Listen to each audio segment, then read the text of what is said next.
Guess I'll do like a little intro. Welcome to Don't Drink and Review. I'm joined today with Quinn. We're gonna do another episode of Wheel of Time. How you doing, Quinn? I'm gravy, baby. Hell yeah, dude. So, last time we basically mostly talked. Oh, do you got a drink? Yes, I do. Hell yeah, dude. Let's do a little cheers before we get started. Cheers, brother. Cheers, Bink. All right. So last time, we talked mostly about like the characters, character choices, and stuff.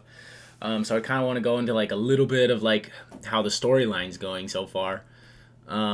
So I guess it follows like their flee from the two rivers, and one of the things that it was interesting that they did like to keep this story kind of secretive. Like, first of all, they left in a different way than they usually did. Like, remember before, they're kind of like they left in the night, and it was kind of this Oh yeah. secret, you know. Yeah, it was And really hush hush.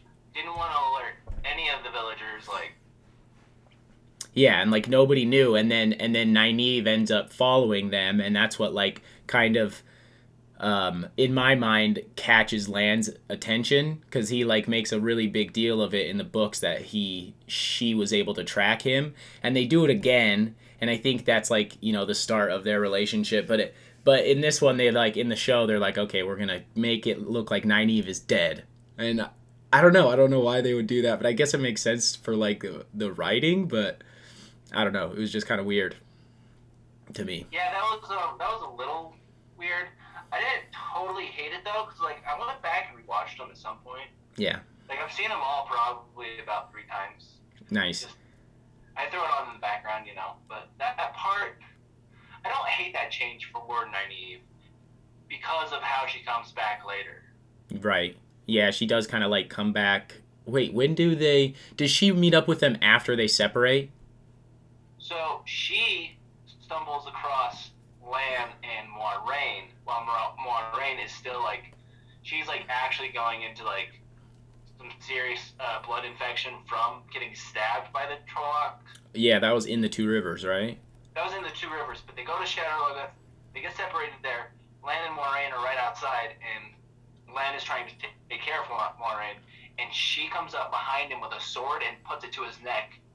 It's like, where are they? Oh, Where are the and kids? You know. oh, dude, and then he was probably like, oh, so hot, because like for her to for dude, for her to be able to like sneak up on him, that's crazy. That's crazy.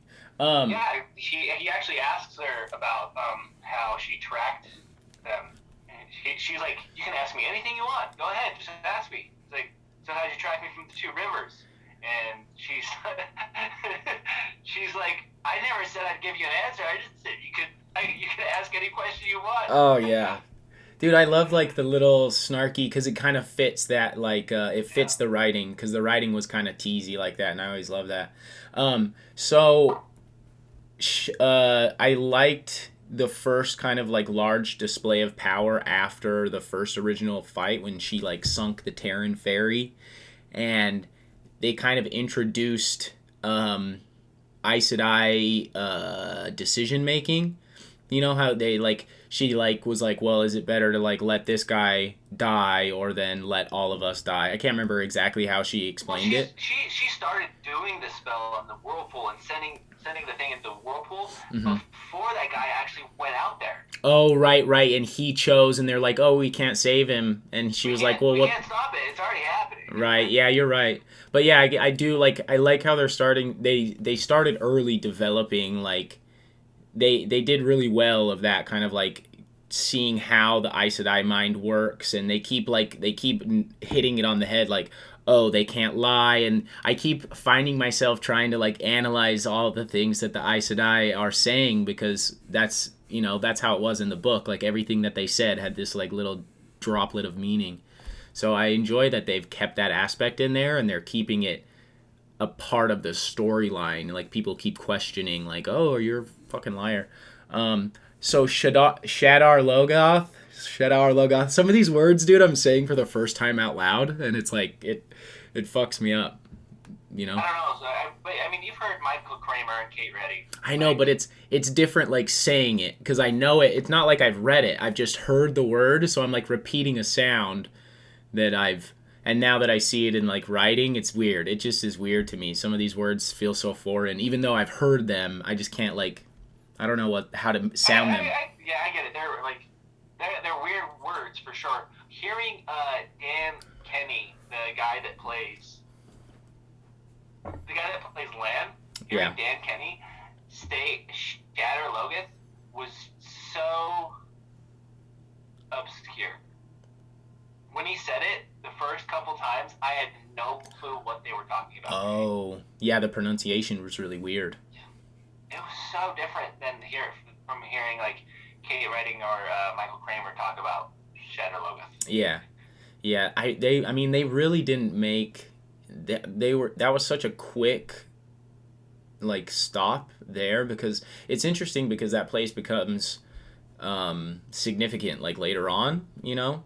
It plays a lot into the story later on, so it's like it's interesting that they just glazed right over it. But I did kind of enjoy the way that they interpreted what's his name, Mashadar, like the dark. Mashadar, yeah. Yeah, Well, so you liked that? I mean, because I think of it in the ways of like fake fog that they would make in like after like in editing and stuff, and I figure like it's gonna look a lot better in this type of form. Like I liked how they kind of rethought it because it's good. I feel like it's just gonna be easier to capture it visually in this form than it would be to be like this like dense moving fog. You know what I mean? So when I was reading the books, did you ever see like the Ten Commandments, like the 1950s version of the Ten Commandments when you were a kid? Yeah, and like the Moses with the flames, the tornado and shit, or is that a different With one? the Angel of Death, when they go to kill the firstborn of Israel Mm, on I think it's called the Passover. something It's like like that. and they have to paint lamb's blood over their doorways. Was this animated?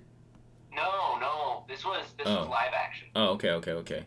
Um, anyway, they have just like essentially a dry ice fogger machine that's like it courses through the city from house to house, and just like the firstborn dies unless they have sheep's blood painted over their doorway. And Right. just like as soon as it touches them, it dies. But that being said, that's how I pictured it in the book. The way they did it in the show, I kind of liked it. Yeah, it kind of looked cool, And I right? hate it. Like well, I was expecting it was fun because I was expecting the fog, and then it was like this like weird, almost like glitchy. I don't know. It was cool. I enjoyed the way they interpreted that because I was worried about that when I first heard them like, oh, they're going into Well, this when it kills city. that horse, I don't know if you remember that part, but it kills a horse right when it's introduced, Mashadar. Oh, I don't remember that exactly. It was probably pretty crazy, right? Don't they like turn to dust or It was something? pretty quick, to be honest, but But they like it was a good scene. don't they shrivel up? Because it started like wrapping up around the horse, but it wasn't the same like black animation style that they were doing Yeah. to like show what it is. I'm gonna have to rewatch that because I forgot. I forgot what that was. But I do wish. Well, I guess they did what they could with like the dagger and like. I wish they. Yeah. It would have been cool to introduce Mordeith, but they seems like That's yeah. kind of what I wanted to happen, and that's the thing that kind of like I thought that was the event that kind of set off Mashadar is when Mordeith came out. Right. Right. Like that was kind of this. It was kind of this like. I don't know. Well, since it plays such a big part later on, it's like I don't know. I wish they would have put a little bit more. To introduce Mordeith, because he does become a prominent character, kind of. Well, Prominent yeah, character. right. But it's like dude, I can't wait till we get to that part of the story because there's my last read through. I kind of had this like thought of like. Yeah. Anyway, I don't want to go into it because it's like it's big spoiler shit. So I don't really want to. I don't want to spoil anything too crazy. So everybody splits up. I do like how they did that. Before you continue with that, how did you feel about the Trollocs, all just like stopping before they go into Shadar Logoth. Oh yeah, I didn't remember. They don't even enter it. That's stupid. They like stay like 50 yards behind the group while they're like closing in on Shadar Logoth. The group stops and they're like, the Trollocs aren't even continuing. So they really played into like the old like mythology around it, that it's so dangerous that not even Trollocs would in. It would have been cool to see the Trollocs go in and get like vaporized, so then it can really show you how powerful it is. But that was kind of weird. I wish they. Well, how did they? It does go over in the books about how Mashadar is. I mean, it prefers like if there are like any of the evil one's forces, it's going to kill them immediately. It's going to go for them immediately. Just right. No hesitation. But yeah, man. Yeah, I wish they kind of would have explored a little bit more. The city itself was pretty cool. I like how they kind of depicted it for the second that it was. Yeah, the big crack that they enter into. Yeah, like it's kind of surprising. Surprising how large that city was. But yeah, it makes sense. It kind of adds to the allure of like, oh, these people box themselves in and fucking ate each other alive. It's pretty cool, dude. Oh, it's a cool concept. Yeah. I kind of wish that Robert Jordan had been around long enough to do his version of the Silmarillion, which is kind of the mythological background of all the things in Lord of the Rings that J.R.R. Tolkien did. Yeah, that would be cool, because then you could go into like all the lore and like the origins of the Dark One or whatever. Because okay, I guess we're gonna talk about this because we're kind of like touching on it. I won't go into any more like detail, but like the Dark One and Mashadar are like essences. They're presences of certain aspects of like emotion. They're entities. Right. They're like, but like, so that means that like maybe oh, I think my camera just turned off. Oh well. Let's see. So like maybe that these presences, these things, because like Mashadar was created in essence by like the greed and the paranoia of that entire city.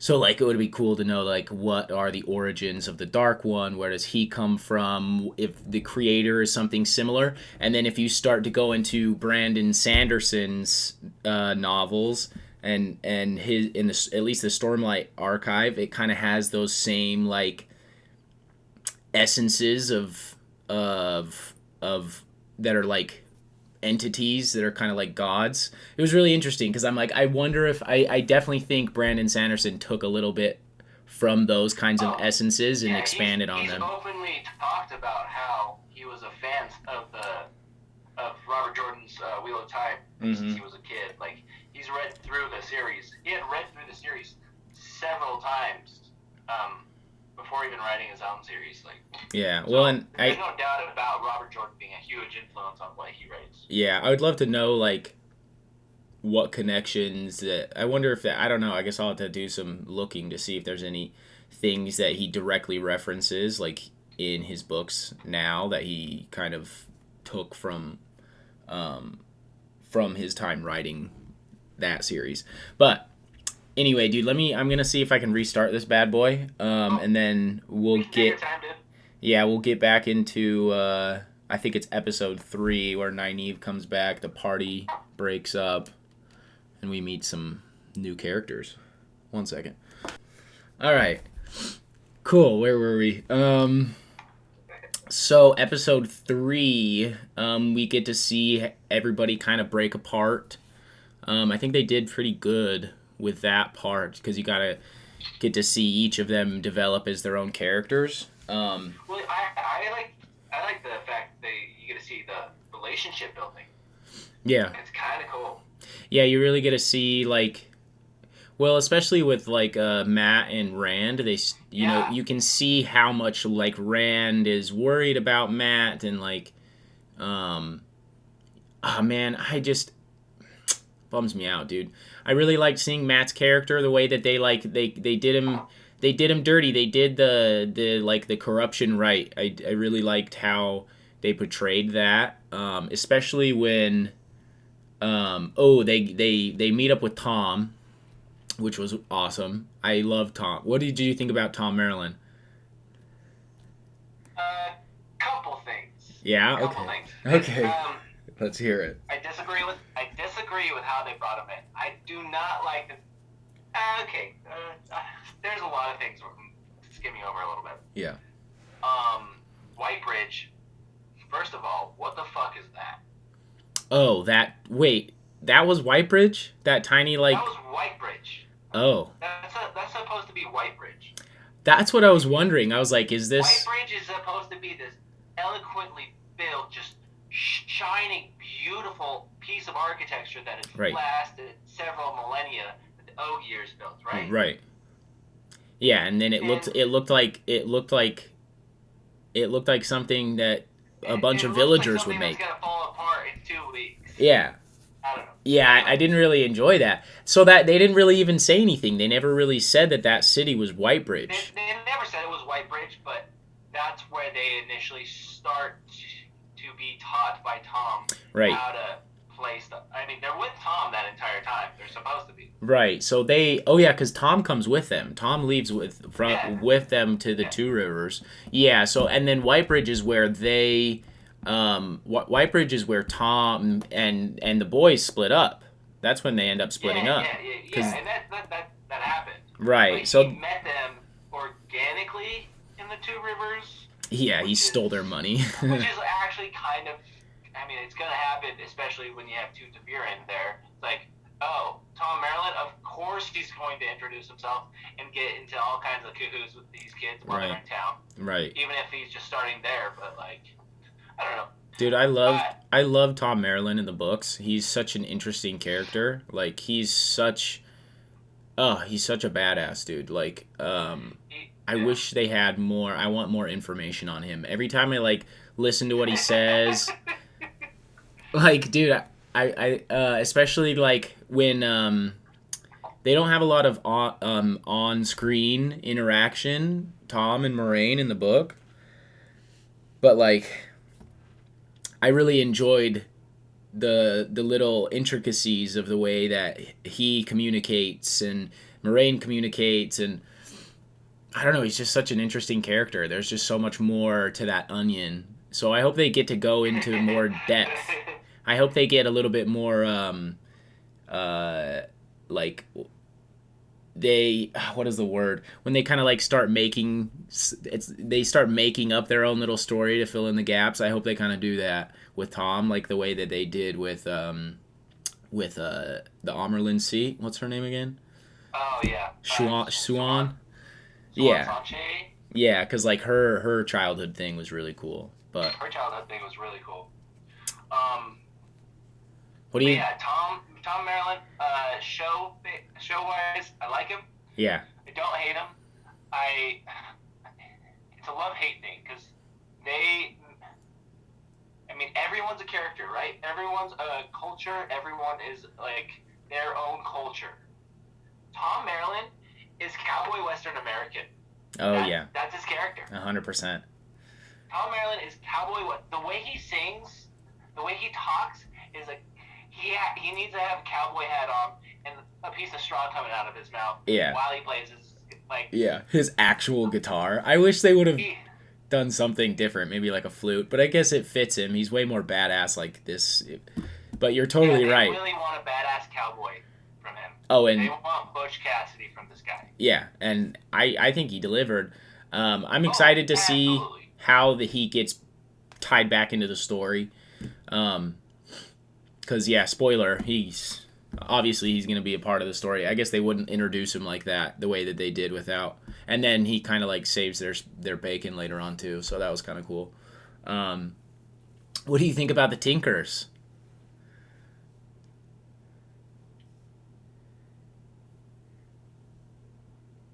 Aram?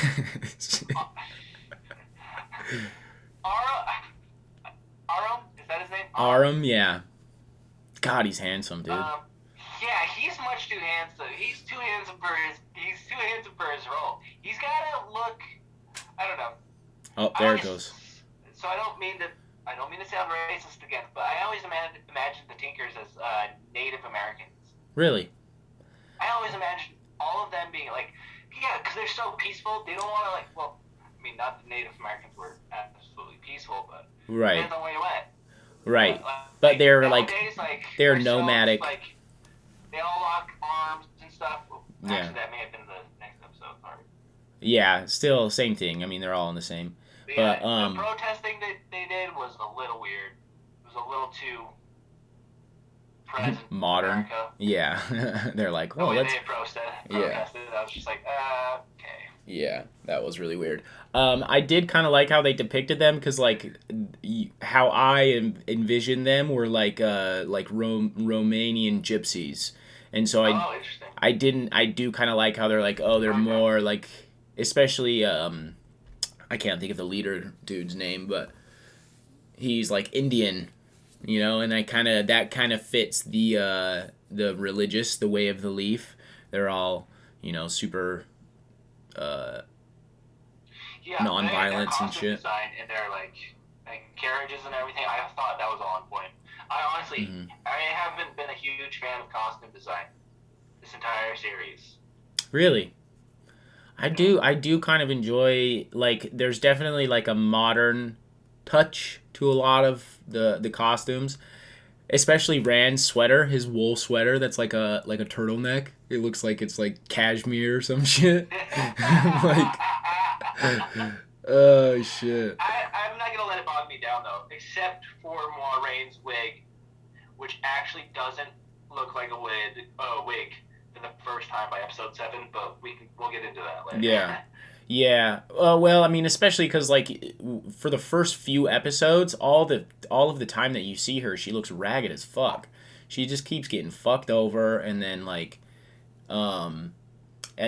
well, I guess we'll go into her story when okay, what did you think about Logain and the first interaction with a prominent male channeler? So that's did we talk about that last time? I don't know. The channeling CGI. We touched on it, but we can go over it again. I don't care, because it gets more. We get to see more and more pieces of it. So at first I did not care for the channeling very much, especially in that they made right when they did episode 4 where we saw Logain channeling. Let's see. That was episode. Well, no, it was at the end of episode 3, I think, because that's when Nynaeve saves Lan's life. I think it is either at the beginning of episode 4 or the end of episode 3. Because that's when you. Oh, wait a second. Maybe not. I'm not sure. But you do get to see it. I think you do. You get to see them. You get to see him press against the shields, but you don't get to see him break out until episode 4. No, well, yeah, when he kills everybody. That was sick. I guess he doesn't kill everybody, but when he wounds everybody in the cave. Yeah. At the end, and Nynaeve heals everybody. Well, she only heals Lan, unfortunately, because remember, Alana still dies. Yeah, but Moiraine is alive, and she got stabbed for the second time. Oh shit! So she did heal everybody. That's pretty crazy. She healed everybody in that circle. It was that's another topic. So okay. How about this? Ask me about the channeling what that Logain did. What about the shield? The shield kind of looked cool. I remember we did talk about that. I appreciate the shield. Mm-hmm. The shield was good. That was a good depiction. Yeah. It should be closer and just involve their heads. I feel. More or well. Because that's how they reach the source, and that's how Nynaeve actually. Yes, dude. So you asked me about this. I was saying. So what? How do you like do you like the depiction of madness that they did for Logain? Yeah. He had the two forms that were speaking to him, whispering in his ears. Oh, right. Yeah, that was. I fucking liked that. That's not bad. It's not bad. I really initially didn't appreciate the male or Sidene being black. Oh, right. Whereas side R is white. Right. I thought it was just gonna be the same color, but by episode 7, I understood why. Right. You. By episode 7, I was just like, oh, okay. Yeah. You gotta not be such a book nerd and actually appreciate the show. So. Yeah. Well, I mean, it is. I like how they did that because it's like I think even in when they first depicted it, I'm trying to think what it was, but it wasn't like the whole thing was black. You know, it was like this the oily slickness or something. You could tell that it was. You could tell that there was something there. But it was definitely different. Yeah. For sure. Yeah, I really like how I honestly like how they've done the madness so far. I really am excited to see how they like keep developing the power because they should. I mean, the weaving only gets harder from here, so it's like I hope that they don't like skimp. And I want them to fucking explain if everybody can fucking see it or not because it's driving me crazy. I'm like, can they see it? Can they not? Yeah. Because like Rand, he says something in one of the episodes. Oh, maybe that's maybe not. Maybe not. I don't recall them seeing any weaves. I don't know. They're like it's almost like you can't tell. Like they're alluding to it, but at the same time, maybe not. I don't know. It's weird. Well, actually, no, that doesn't count because that was Perrin. Because Perrin and Egwene, when they got separated, they were trying to start a fire when they heard wolves, and Perrin like kept trying to hit his knife against the rock. Oh, dude, he's like that Matt actually gave him that his Perrin's wife made for Matt. That was a cool thing that I didn't catch the first time through. Wait, what? Say that again. So wait, he had the fire starter that Matt gave to him, or his wife made. His wife made for Matt. Oh, when did that happen? Was that like a just small exchange? That was in Shatter Logan. Oh, okay. He gave it to Perrin. He's like, I forget Perrin's wife's name. I think it was like Elena or something. Yeah. He's like, she said she never makes weapons. This is only a tool. And hands Perrin a knife that his wife made. Oh, nice. I missed that. It's a straight piece of metal. Like, it's all knife, but it's a tool. And so Perrin tries starting a fire, and he starts the fire and then looks up at Egwene and is like, was that me or you? Yeah. Actually, don't tell me, or something like that. Yeah, no, I loved that part. I remember that part, but I don't remember the knife exchange. But I did like I saw like the frustration on his face, and he's like cutting his hands. Yeah. It's like, ah. Yeah, dude, I really like Perrin's struggle. He's a very good actor. You can see like the internal pain that he's going through. Yeah, I think that's why they wanted to have him kill his wife at the beginning. Yeah. For the rest of the audience, so they can like understand it better, because it's harder to understand if you don't have the book context. Yeah. So. Yeah, for sure. I mean, it's honestly a better story, but it doesn't. It kind of like it wouldn't make it wouldn't make sense. The book's better. Yeah, the book is better. The book is better. Yeah, I do too. So let's see. They spent a shitload of time in Tar Valon on these that was like episode 4 and 5. I understand why they did it. Like they're trying to kind of develop. I think they're really trying to plant the Aes Sedai in the center of the story. They're trying to really, really get the information about the Aes Sedai because I think there's going to be a lot of internal dialogue there, especially later on. Before you get to Tar Valon, do you mind if I ask you what you think of Nynaeve's channeling? Because everybody else's channeling is a weave. Yeah. They're just like moving white mist around. Yeah. And then you see Nynaeve do that ball. What are your... I do think it's interesting. It's a nice interpretation of the way that she might have learned how to touch the source. because the only other time that she's like done it in the books is like she remembers times that people have healed miraculously or something. So it is kind of interesting that they might depict that in a certain way, but then depict it on it and make it seem so powerful. They're really like leaning into like how powerful Nynaeve is. I think they did that on purpose to kind of like sway, like to confuse the viewer, to be like maybe she's the dragon or whatever. But I do like, Yeah. I do kind of like that depiction, because it's like you can see how powerful she is, and you can see that like it's only this like raw energy that she's using. So it'll be interesting to see how they continue, because they do. We can talk about, I guess, later. Do you want to get into the ways yet, or should we hold off on that? No. Let's save that for a little bit. Okay. Because I don't want to spend too much time on episode 5. It was probably, in my opinion, the most disappointing episode of the season. Was that the one with like all the crying and the water bond shit? Yeah. See, like they really leaned into like explaining how significant. Well, they didn't really explain it, but they really put a lot of weight behind this like bond and this thing that the Aes Sedai and the Warders have, and how intense it is. And I think I think they did that intentionally, but like, yeah, that episode was so boring. It was just like sad the whole time. And not to mention, as a book reader, I'm sorry, but I can never let this go.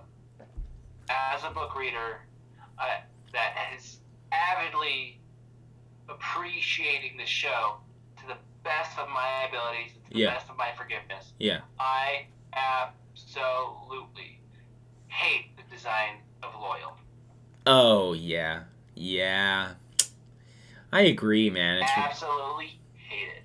Yeah, they really... Anyway, that being said, it's already happened. It's here. It's happening. Yeah. There's my 2 cents. There are a few things like that. Like, let me see. I always envisioned the White Tower to be more fluty instead of, like, this giant chode of a building. I thought it was going to be more, like... spindly. Same. Yeah. Same. It looks more like a chapel. So there are a lot of weird things. Oh, like the White Bridge. So, dude, I'm sure there's going to be even more. Like, imagine when they start getting into more of the, like a Grome. What are they going to, are they even going to keep those in? Do you remember what those guys? Three-eyed bears? Yeah. So their monster design was really fucking cool. That is true. The first 2 episodes. That is true. And they don't treat Loyal as a monster. In fantasy, in like high fantasy, you've got to treat different species as actual monsters. Even if they're not monsters, they've got to be treated as monsters, and you got to make them look as such. Right, because think about like even the interaction. I think they said this in the episodes or in the series itself, but they like him being mistaken for a Trolloc in the cities. Like, he doesn't even look intimidating. He just looks like a guy with a big nose. He just looks like a big black guy. And big platform boots. Yeah. He just look like platform boots. Yeah. Also, in the book, Rand is supposed to tower over everybody. In episode 7, you see Perrin towering over Rand. Oh, yeah. I remember that. Yeah, I didn't even think about that. Perrin's supposed to be a short, stocky, like, broad-shouldered, like... Yeah. And Rand is supposed to be a tall Aielman. Right. And he's taller than Loyal. Yeah. So Perrin is taller than Rand, and Perrin is taller than Loyal? Yeah. What? Yeah, and Loyal's supposed to be this, like, ogier, like... Yeah, and they go into, like, in book 11, I think, they go into how Trollocs tower over Rand. They tower over him. Yeah. And then Ogier tower over Trollocs and can just swing their axes through tons of Trollocs at once. Right. It's just like... Right, and they say that, like, Trollocs are, like... smaller than Perrin, what's he gonna do? Yeah, seriously. I hope they bring more of that aspect in. Maybe since Loyal is young, they won't depict him as super big. Hopefully, once they get, later on, who knows, dude? Who knows how integral the Ogier are gonna be into the story later on? God, it gets so complex later on that I'm nervous to see what they did, but I don't know, man. They've hit and missed a few episodes. That last one though, I mean, okay, 1 second. Let's just boom. Sick, dude. We're fucking back. Jesus. Nice. Oh shit! I forgot my beer. 1 second. I just gotta reach over all my shit. We were at Loyal. Yeah, we're getting to Loyal. So they've been in Tar Valon, which is weird. They kind of cut all of Camelin out. They referenced Camelin a few times, but they completely cut that out of the storyline, and I'm interested. I was looking forward to that so much. Same. I was so excited for that. I love Elaine, and I love what's her brother's name again? Gawain and Galad. I really love Gawain until later on, until after like the whole tower fiasco. But yeah, and Galad. Well, I fall in love with him later on in the series, but oh yeah. But yeah, I'm kind of bummed. I'm kind of bummed that they don't that they cut that whole city out. Do you think they're going to basically just, they're probably not even gonna, this is what's probably gonna happen, is Tar Valon will be like continue to be the center of the storyline maybe, and then like Elaine will just be in Tar Valon or something. Well, I mean, she's gonna be there eventually. That's probably how they're gonna introduce her. They're gonna introduce her when Egwene goes to the White Tower as a novice, and Elaine and her will meet, and then hopefully that's when they'll bring her into the story. Huge spoiler. Let's just like, but it would have happened. It would have already happened if you read the book. So. Yeah. But that being said, them skipping Camelin hopefully just builds up so much more anticipation for everybody. Like, it better be a bigger and prettier city than Tar Valon now. Yeah. Like, it's gotta be. Right. Well, especially, and not to mention, we've gotta host a battle. Yeah. No, never mind. I'm not gonna say yeah, that. that's way too big of a spoiler. Yeah, we can't go too far. Yeah. Yeah, so I don't know, man. It'll be interesting. I hope they don't cut that out because it is kind of a huge. They can't because, oh, dude. So yeah, right. Before we go into that, let's see what else was interesting about. Episode 5, Swan Sanche. We glossed over episode 5, episode 6, Swan Sanche. That's the one where they explain Moraine, and that was pretty sick, dude. The intro for that episode had me super hyped. What was the intro to that? Swan Sanche as a child. Oh, right. Yeah, that was awesome. I really did enjoy that. Was so good. Her dad was the child actress was so, it was pretty. It was very pretty. It really set up like, it was such a perfect way to kind of figure out who Swan Sanche is. You know, we got to see into her past, especially if you're a book reader. You're like, bam, we fucking know. Nailed it. Yeah. Oh, they nailed it. I wish she had a little bit more of like an accent, like a piratey accent, you know, because that's what she's supposed to have. She's just like saying curses constantly. Yeah. So I did like the way, man, that episode was just so hard to watch because it was all just like like it was all tower politics. Was that whole episode? And you get that in the book a lot too. That's true. So it was kind of accurate in that sense, but at the same time, it's like, are you really going to spend the entire time in the hall of the tower? You're not even going to explore the tower at all. We're just going to be in the hall of the tower the entire time. Yeah. Well, I think that'll come later on because, like, Egwene, Nynaeve, and Moraine are about to be... Well, no, I guess not. Moraine is not a part of the tower at the end of episode 5 or 6. So it's going to be interesting to see if they're actually... Well, they're going to have to go back to the tower because that's where they learn how to be Aes Sedai. Well, yeah. I mean, maybe Moraine. I know. Weird. it's gonna be really interesting to see what they do with the rest of that story. But the Leandrin, I kind of like how they've kept her involved. Super like I like.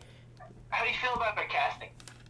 I love who they cast her for, as, dude. It's Pretty like good. spot on. Except I wish they would have had, because Elida's not even there. I enjoyed Elida's character. Well, we don't meet Elida until Caitlyn, and that's the thing. Exactly. There's all these like very very integral characters that we haven't You introduced cannot yet. remove Elida.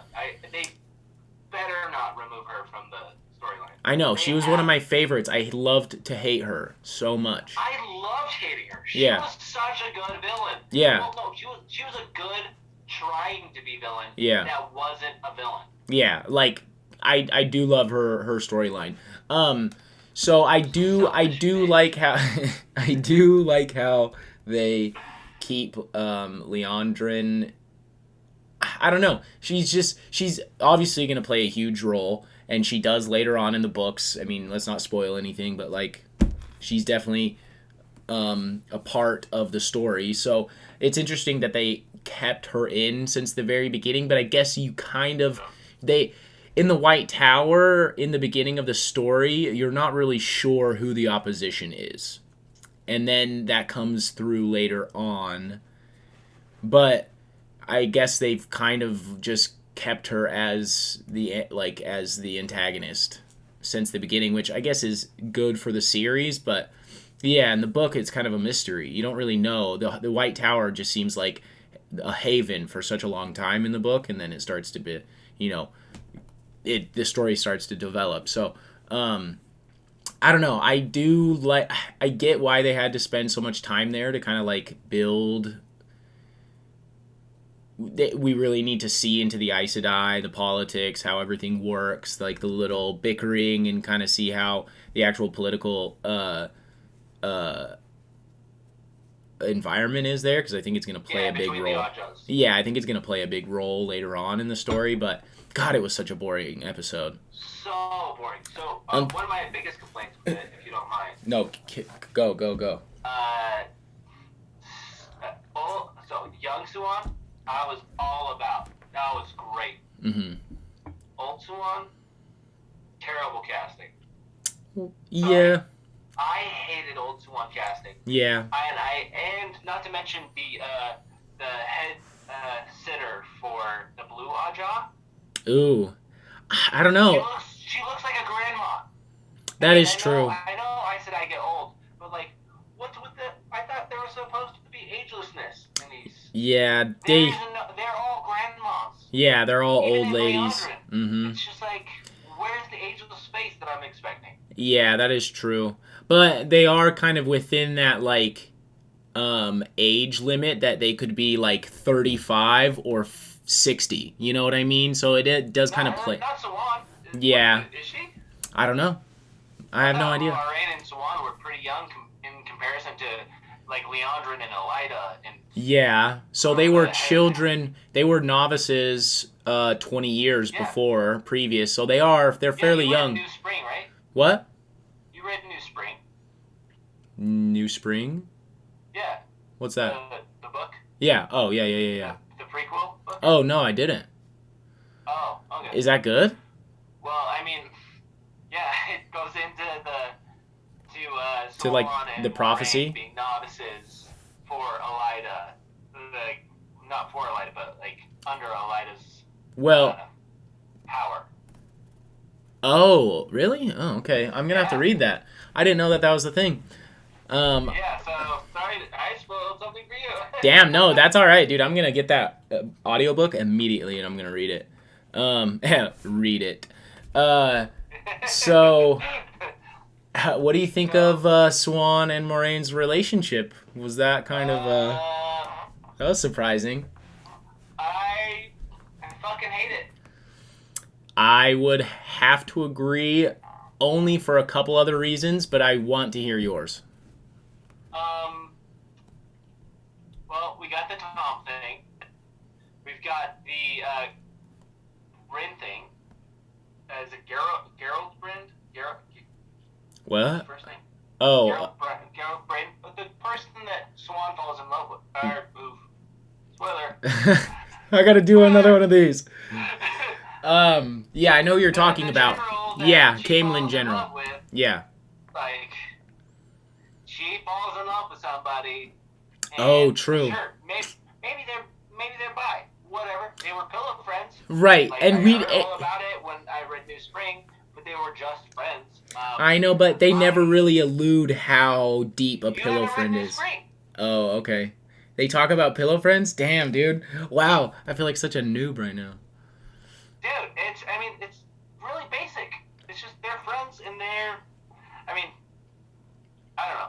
I think they took artistic liberties with pillow friends because, like, yeah, they totally bang and they love each other.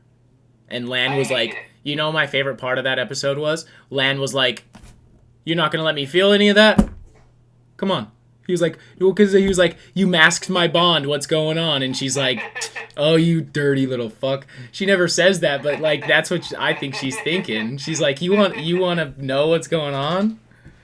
So my other problem with it is what the fuck is she using? Yeah, dude, I was really. Is that a Tarong reel? I'm exactly. They're using a Tarong reel to do a booty call. Like, yeah, and especially powerful archways to do a booty call. Right. Yeah, and for them to introduce the World of Dreams, what is that place called? Tel Iran Riyadh. For them to introduce it in that way, I'm kind of bummed. I'm kind of bummed out that like it's already because like it was so cool because Wait, was that Tel Iran Riyadh that they mentioned? It has to be. It has to be.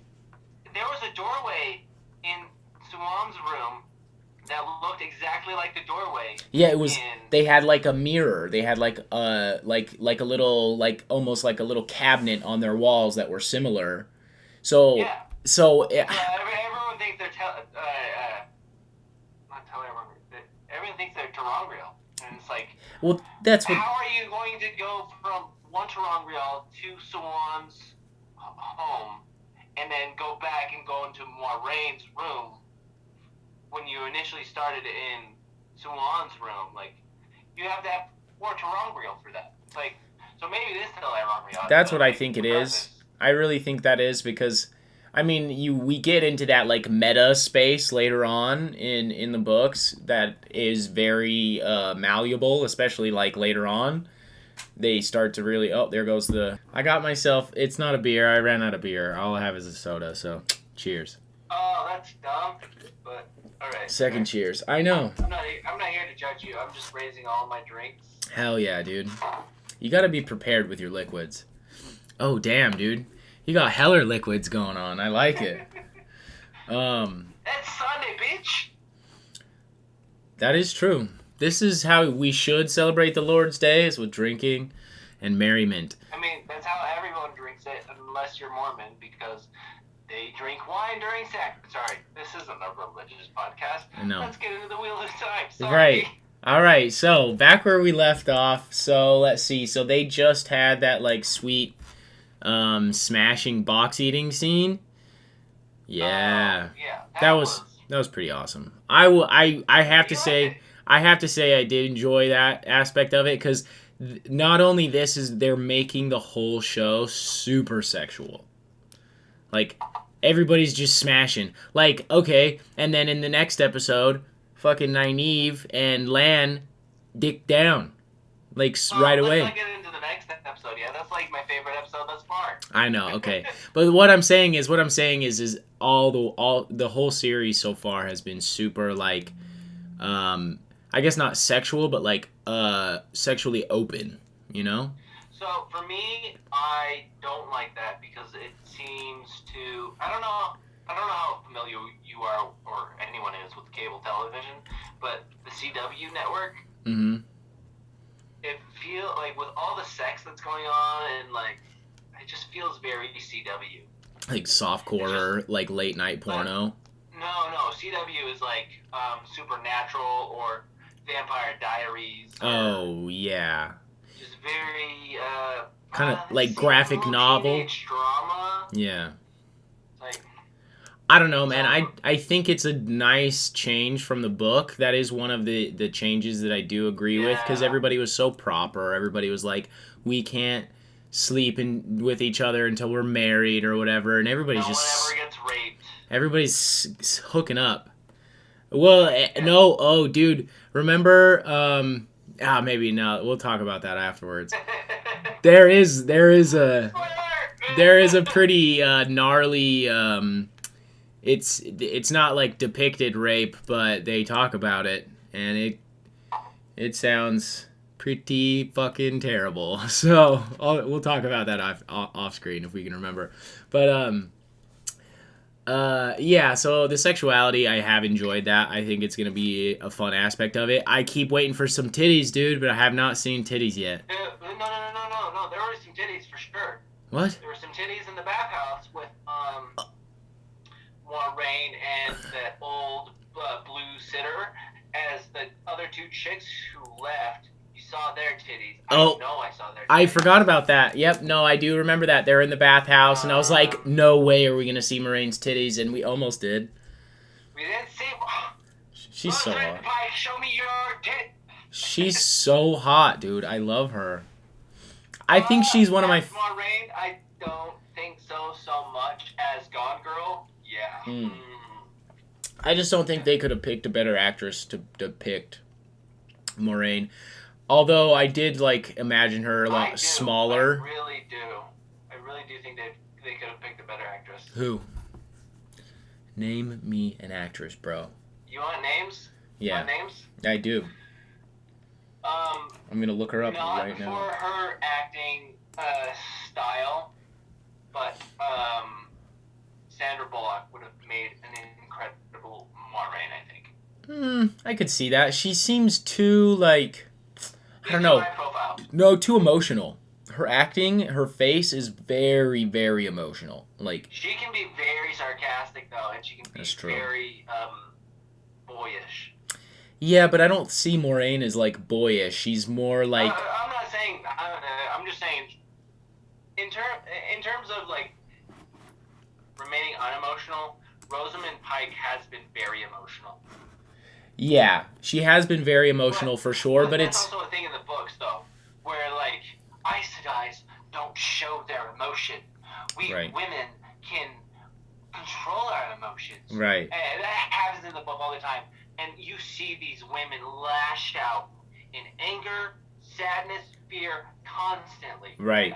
And that's something I also love about Robert Jordan's writing, is that it was you got into their heads, they believe what they believe, but they're not at all the way everybody else sees them. That goes for every single character. It gets into their heads, tells it from their perspective, and at the same time it's no, you're all emotional fucks. Yeah, but never really alludes to that. They never say that directly, but the way the writing is, it's oh yeah, everybody is this emotional mess, and you have to kind of fit in the pieces yourself. Dude, Robert Jordan's writing is fantastic. But yeah, that's one of those what is the I forgot my point, dude. Had something to do with Aes Sedai emotions. Rosamund Pike being emotionless? Oh, no? Yeah, they have kind of showed, at least for her, for Moraine's character, I do like how they've got, we don't get to know until later in the books that she's kind of fun and silly and well, not fun, but you don't get to realize that she has a real personality until later on in the books. So they've really done a good job to depict her actual personality. You get to see a lot of Lan and her interactions, which you don't really get to see. I mean, you do get to see a little bit of it, but I do like how they seem to.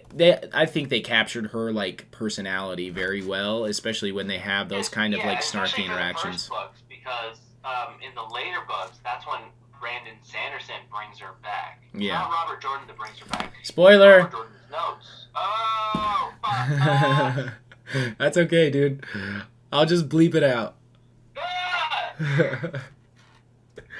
It's all good. Yeah, but yeah, no, I do like how they're not keeping her this dry emotionless monster, and I appreciate it because she's a badass. She's like the super mom. Since we've covered the events thus far, I hate. I don't. I don't hate. I dislike the actor they picked for Lan, only because I had an image in my head of who I wanted to be Lan, being Carl Urban, which is also funny because talking on Reddit and stuff, I talked to a guy on Reddit who was like, I want Carl Urban to be Mazrim Taim, who's probably not going to appear in the show. Probably not. Well, we'll see. But yeah, I would like that. But Carl Urban as Mazrim Taim is an interesting choice. Mm-hmm. I always imagined Mazrim Taim being like a not bulky and strong guy, but like kind of a little bit more slim, but like cunning. Yeah, like he has aspects of like a king, like a just very smart and outwittingly better. Yeah. I don't know. Yeah, I get what you're saying. Anyway, back to Lan. I don't necessarily love the choice. He's growing on me for the casting, but I don't like how he is just a trash warder. Moiraine's been stabbed twice now. Yeah, seriously. She's been stabbed twice now. Yeah, she's almost died twice, and he's like, I don't know what to do. Oh. He's supposed to be the king of Mount Gear. Yeah, seriously. Like they really could have like laid it on him a little bit stronger that he's like a badass. Hopefully they show that more later on, but they've really leaned on like Moiraine being the more powerful, which she is obviously, but yeah, they've kind of also he's the best swordsman. Well, according to the books, he's supposed to be the best swordsman in the world. Yeah. Even when it comes to the unspeakable people that you find out about his fight with them later on. Right. Yeah. No. Like what he does with someone who's like thousands of years old. Yeah. Like, It really. That whole interaction that you're alluding to, it really sets the hierarchy of who's the best swordsman. Ever. Yeah. Like. Yeah. Ever. In notable like millennial. Not millennial, but millennia. Yeah. It's just like, how could you do him like that? I know. I hope they make him tougher. You're not writing him correctly. Yeah, he's kind of like this, like sad, brooding kind of like he's not hard enough. You know, I feel like I have depicted him in my head. He seemed a little bit more angles and straight lines and kind of very stoic. Yeah. Very stoic. And he's always just like making a joke and like like I don't know. Yeah, I kind of agree with you there. I think they could have done better. I mean, he kind of looks the part, but it's almost like his attitude is just a little bit too light. I feel like he should be more, I don't know, more like cuz everybody sees him as this like wall of a man that's just like super intimidating, and he's not very intimidating. You know? So. Yeah, I agree. He's more quiet, ninja-like, and less stoic, bolder. Like. Yeah. Well, he kind of reminds me of like a Jackie Chan or something. He's like silly. Like. Interesting, really. Yeah, like his kind of like. It's almost like well, I guess we haven't seen him fight. We have seen him fight, but like just his attitude. He's like kind of just like silly, but also like.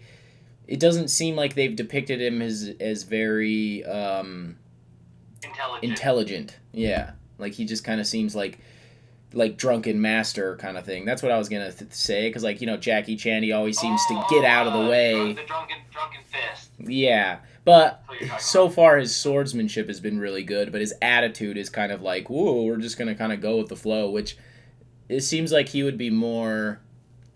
I don't know. Just more strict, but I mean, he's all right. He's decent. Have you checked out the screen times at all for each character? No. That's interesting. What do you in what regards? Like who has the most per episode? So Like who? by episode, like their screen times. Okay. No, I haven't. Yeah, it's so. This is also one of my biggest problems with the show is that the two rivers are Evans Field folk, whatever we want to call them. The EF5 is what the RWOT are calling them. Yeah, the Emmonsfield Or Five. RWOT show is calling them the Emmonsfield or EF5. That's Rand, Egwene, Perrin, Met, and Nynaeve. And they have, compared to Moiraine, like, all of them have gotten as much screen time as Moiraine combined. Really? Whereas the first book is almost exclusively from Rand's perspective. Right. Other than, like, going from, Matt had a little bit of a perspective in Shatter Logoth. Perrin has a little bit of perspective when he's meeting Elias. Oh, we didn't get an Elias. Yeah, no, I remember mentioning that in the last episode that we talked about, but yeah, we haven't seen Elias yet. It would be interesting. I think they can bring him in later. They're kind of have to because they have to. Because like how else are they gonna explain his eyes and stuff? So that'll be interesting to see that. But yeah, I agree. They aren't really giving. Well, fuck, man. After that last episode, I feel like the whole trajectory of the storyline is gonna change. Because they really did a lot of building up until this last episode. And, like, you really get to see everything come together. Like, I really enjoyed... You've actually been through the books a lot more than I have. Mm-hmm. Do you remember how they find the Green Man, or is it the Green Giant? Yeah, it's the Green Man, I think. I think it's yes. the Green Man. I They do. use Loyal, don't they? I thought Loyal was the only way they were able to find him. No, and Loyal was so happy to meet a tree brother. Yeah, let me explain that to you. Let me go, but it's definitely shorter than that. So I'm gonna set the alarm for 15 minutes this time. That's really annoying. Trash. Yeah, happens. Oh well. You shouldn't have clapped after you set the alarm. True, huh? Whatever. We're just working this shit out, dude. We're working through it. We'll get better. Ooh, that was weird. Yeah, so, okay, so they do... I'm pretty sure Loyal is with them, because, yeah, Tom's with them, too. They all go to the Blight. They all go to the Blight together, and the only way that they can... The only way that they can find the Eye of the World... This might be a little bit of a spoiler, because we haven't seen the Eye of the World yet. But... Well, no, you're not releasing this until... are you releasing this before the next episode? Oh, yeah, probably not. Yeah, you're right. You're right. So we haven't seen the Eye of the World yet, but the only way that they can find it is basically through need. Like, you only stumble upon it because you need to find it. So it's like they basically just walked into the Blight aimlessly. So they didn't necessarily need Loyal, but... I'm sorry. It's been...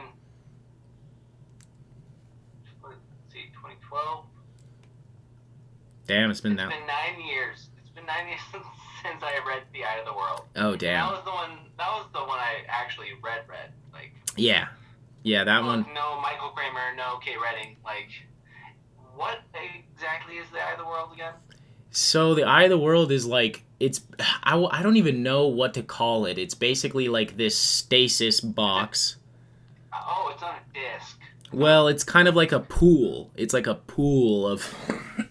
basically, it's a pool of Sidene that is... before it was cleansed, or before it was tainted. It's like a pool of clean Sidene that is protecting, spoiler, the Horn of Valier, and the Dragon's Banner, and one of the discs to the Dark One's prison. Oh, that's the disc I remember. Yeah, so basically... the disc was the Eye of the World. Yeah, no. So the Eye of the World was basically just like this weird, like, pooling of power to protect these three artifacts, I guess. And then the green... And is this in Shao Ghul? Not. It's another one of those like metaphysical places that doesn't really it's Oh, okay. because anybody can go you can go to the eye of the world. In the book it says anybody can visit the eye of the world. You just have to have the right amount of need. You can't find it. You just have to like Right, but happen upon it. the Green Man shows them the way too, though, right? No, he's just there. That's his grove. He's the protector. He's Oh, I thought he was the one that showed them the way. Like no. he met them outside of it and then showed them. Well, kinda like it's like inside of this grove that he tends to that the blight Yeah. doesn't touch. This like place that is and isn't because it's like I don't know. I don't know how it actually fits because it's moves around or whatever. But yeah, then they go down to the pool and then yeah, the eye of the world is there and yeah, so and then he kind of helps them. He kind of like staves off the what are they called? The blight worms, or No, what are the bad dudes called? The guys that the Forsaken. Yeah, he kind of helps him. He helps him fight off the what are their Forsaken. names? There's two of them, right? But yeah, there is. It's Aginor and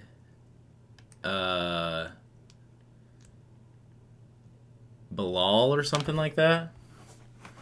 I'm pulling it up right now. But yeah, I'm pretty sure it's so wait, Aginor is afterwards. I can't remember, man, cuz they die off so fast. Maybe one of them might be a Shamael, but I think. I don't think so Wait, because Ishamael? yeah, Shamael. What is it? I thought Ishamael was the. So where do we see Ishamael? So we've technically, spoiler, we've technically. Ishamael and Agnor. You're right. It was a Shamael and Aginor. Okay, so technically, a Shamael is the one that they've been seeing in the dreams so far.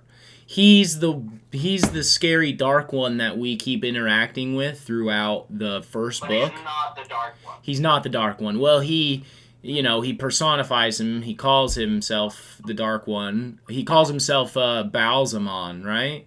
That's what he calls himself. So Baalzamon, Shaitan, and Ishamael are what I know as the dark one's names. Right. Well, no. So Ishamael is the Forsaken. he's a Forsaken. He takes on the name Baalzamon, and then he becomes Moradin after all that. Oh yeah. Okay, yeah. The it's not a berserker. What's It's just a.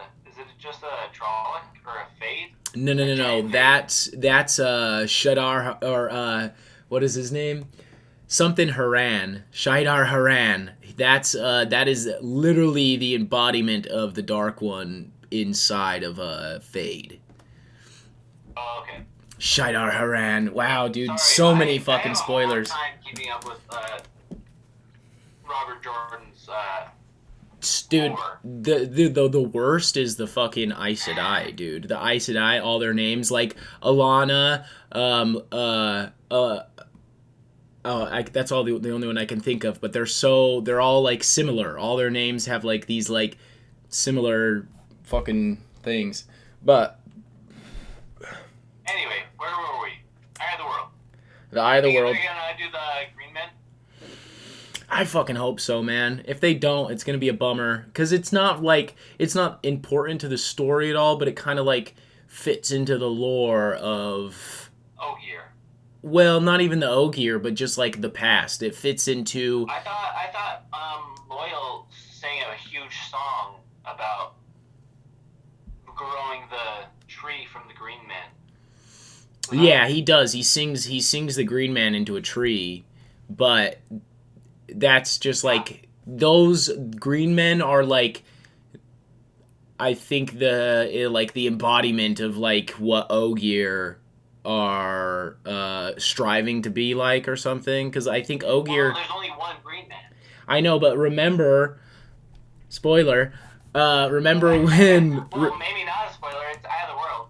No. This is later on when they go to the city in the waste. What is that called? It starts with an R. Roedian.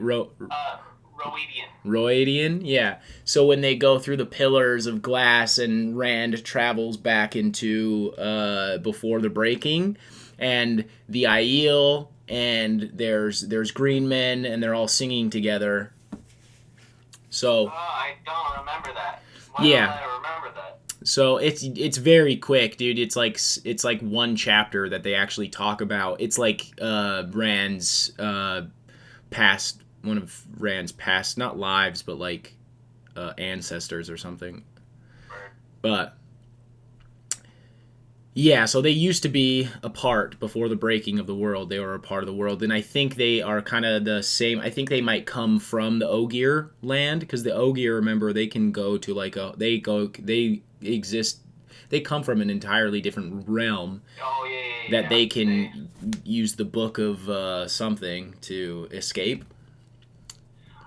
So I think can we talk book for a second? Yeah. Because I don't know if we share the same. I know we don't share the same ideas of the book. Do you need to wave your hands at all or anything? I don't know, man. Spoilers. Yeah, we'll see, dude. We'll see. Traveling stones, because there was a traveling stone in the third episode where Matt and Rand walk up and see like. Was there? Or fourth episode, maybe there was a traveling stone. There's a traveling stone, and it's got writings on it, and they pass it, and they see Tar-Valon. Tar-Valon is what they call it. I call it Tar-Valon. Yeah, Tar-Valon. I don't know. Mike Kramer, but what is your idea of traveling stones? Because I remember Rand going through a traveling stone with Lanfear, and I thought there were like a circle of dimensions, 360 degrees, just every degree has a dimension. That's what I had in my mind. Yeah. What did you... So, like, the portal stones, I think, are, like, very, very, very, like, I think they even are ancient to the, before the breaking. I think that was like early use of the power, because before that, I mean, because in wait. Before the breaking, though, there were way more dragons too, though. Like it goes like thousands and thousands of years back. Or do you not? Is that not what you gather? Well, I thought it went back before like years. I don't know. I don't know what the actual time frame is, but yeah, they're. I think, well, no, there wasn't any dragons in between Lews Therin and Rand. Well, yeah, but I'm talking about before Lews Therin, like. Before Lews Therin. I thought there was always like that's the Carathon cycle, like that's yeah. why they call it a cycle is because Lews Therin was just part of the cycle. I thought that like. Right. So, but like, think about their cycles. Think about what happened. What they are at the beginning of the breaking of the world before they release the Dark One from his prison. They're at like the pinnacle of discovery. They use the power for everything. They have all this technology. They've basically.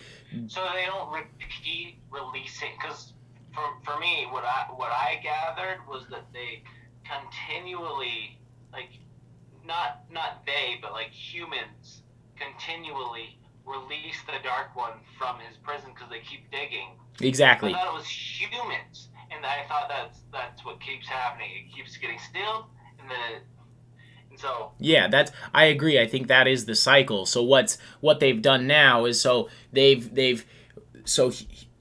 where we're at in the storyline of the humans and what's going to happen is all of this time is going to progress since the beginning of the imprisoning since the beginning of the age. They're going to increase in power and in knowledge until they continue to search for a new power, re-release the Dark One. In terms of like sighting and inside R. Right, and then the cycle They're, like, starts they're, over again.